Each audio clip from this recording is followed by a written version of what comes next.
Hey guys, welcome back to TechMan. Today, let me show you how to log in Trust Wallet on another device. If you ever need to log into your Trust Wallet account on another device, here's exactly how to do it safely and securely. First, make sure you have your recovery phrase or backup codes ready. This is the only way to restore your wallet on a new device. Without it, access to your funds cannot be recovered.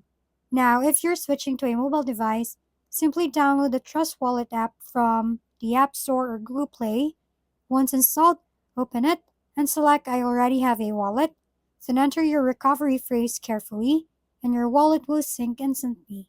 For desktop or browser use, install the official Trust Wallet extension and follow the same process by importing your wallet using the recovery phrase.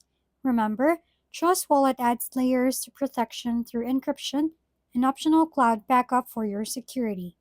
Always double check that you're using the official app or extension to avoid phishing risks.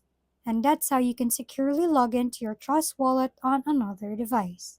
If we've been helpful, kindly give us a thumbs up and don't forget to hit the subscribe and bell button for more contents.